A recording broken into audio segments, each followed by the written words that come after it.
Samsung কিন্তু তাদের A23 সিরিজটা দুটি ভেরিয়েন্টে লঞ্চ করবে। একটি 5G ভেরিয়েন্ট হবে এবং একটি 4G ভেরিয়েন্ট হবে। তবে বাংলাদেশ সহ ইন্ডিয়ার বাজারে এর 4G ভেরিয়েন্টে আসার সম্ভাবনাই বেশি। আর সেই ফোনটিতে কি স্পেসিফিকেশন থাকছে এবং বাংলাদেশ সহ ইন্ডিয়ার বাজারে কবে লঞ্চ হতে পারে সেসব বিষয় নিয়ে আলোচনা করব আজকের এই ভিডিওতে। তো চলুন বাড়তি কথা না বাড়িয়ে সরাসরি মূল ভিডিওতে ঝাঁপিয়ে পড়ি। তার আগে বলে যায়, আমার চ্যানেলটিকে এখনো যারা সাবস্ক্রাইব করেননি প্লিজ সাবস্ক্রাইব করুন এবং পাশে থাকা বেল আইকনটি বাজিয়ে দিন।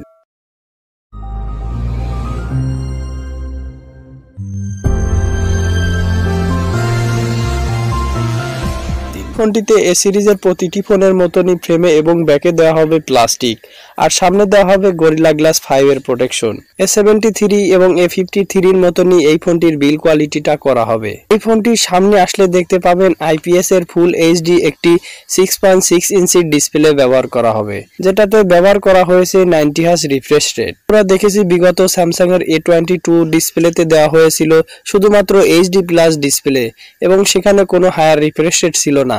স্যামসাং কিছুটা হলেও পরিবর্তন করেছে, তবে দেওয়া হয়েছে IPS এর ফুল HD একটি 90 হার্জ রিফ্রেশ রেট যুক্ত ডিসপ্লে, আর সেই ডিসপ্লেটাকে প্রোটেকশন করবে গরিলা গ্লাস 5। ফোনটিতে কিন্তু অ্যান্ড্রয়েড 12 এবং One UI 4 এর সাথে আসবে। আপনারা জানেন স্যামসাং এর এ সিরিজের ফোনগুলোতে তত একটা ভালো স্পেসিফিকেশন না থাকলেও তারা 4 বছর সিকিউরিটি প্যাচের আপডেট এবং 2 ইয়ার অ্যান্ড্রয়েড আপডেট দিয়ে থাকে। স্যামসাং কিন্তু স্ন্যাপড্রাগনের 680 প্রসেসরের সঙ্গে এই ফোনটি নিয়ে আসতে চলেছে, যেটা কিনা 6 ন্যানোমিটার আর্কিটেকচারে তৈরি করা অক্টা-কোর প্রসেসর। আর এই প্রসেসরটা অবশ্যই 4G প্রসেসর।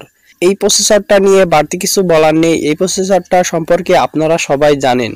বিগত Realme 9i এবং Redmi Note 11 এ এই প্রসেসরটা ইউজ করা হয়েছে। যদিও এই প্রসেসরটা খুবই পাওয়ারফুল না, তারপরেও ডেইলি লাইফের কাজগুলো চালিয়ে নেওয়ার মতো।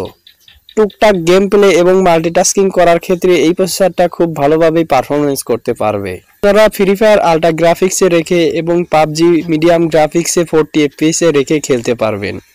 স্যামসাং এই ফোনটিকে কয়েকটি ভেরিয়েন্টে লঞ্চ করতে পারে: 464, 664, 6128 এবং 8128। এছাড়াও এই ফোনটিতে থাকবে স্টোরেজ টাইপ হিসেবে eMMC 5.1। স্যামসাং এই ফোনটির ক্যামেরা সেকশনটা অনেকটা বেটার কোয়ালিটি করে বাজারে নিয়ে আসবে।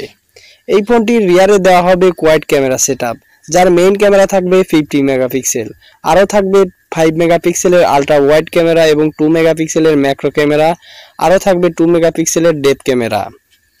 এই ফোনটির মেইন ক্যামেরা দ্বারা আপনারা 4K 30 FPS এ ভিডিও রেকর্ড করতে পারবেন। তাছাড়াও রয়েছে অপটিক্যাল ইমেজ স্ট্যাবিলাইজেশন। তবে এই ফোনটির ফ্রন্ট ফেসিং ক্যামেরাটা অনেকটা হতাশাজনক, কারণ এই ফোনটির ফ্রন্টে ব্যবহার করা হবে 8 মেগাপিক্সেল, যেটা দ্বারা আপনারা 1080p-তে শুধুমাত্র ভিডিও রেকর্ড করতে পারবেন। ফোনটিতে থাকবে সাইড মাউন্টেন ফিঙ্গারপ্রিন্ট সেন্সর। তাছাড়াও আপনারা সব ধরনের পোর্টস এন্ড বাটন পেয়ে যাবেন। ভালো ব্যাপার হচ্ছে এই ফোনটিতে আরও থাকবে 3.9mm জ্যাক। এই ফোনটিকে পাওয়ার ব্যাকআপ হিসেবে দেওয়া হয়েছে 5000 mAh এর একটি পাওয়ারফুল ব্যাটারি।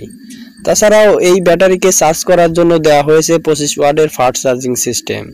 বুঝতেই পারছেন এই ফোনটির ব্যাটারি ব্যাকআপটা অনেকটা ভালো হলেও চার্জ করার ক্ষেত্রে কিছুটা সময় ব্যয় করতে হবে। ওভারঅল গেল এই ফোনটির স্পেসিফিকেশন। এবার আলোচনা করব এই ফোনটি বাংলাদেশ এবং ইন্ডিয়ার বাজারে কবে আসতে চলেছে এবং এর দাম কত হতে পারে।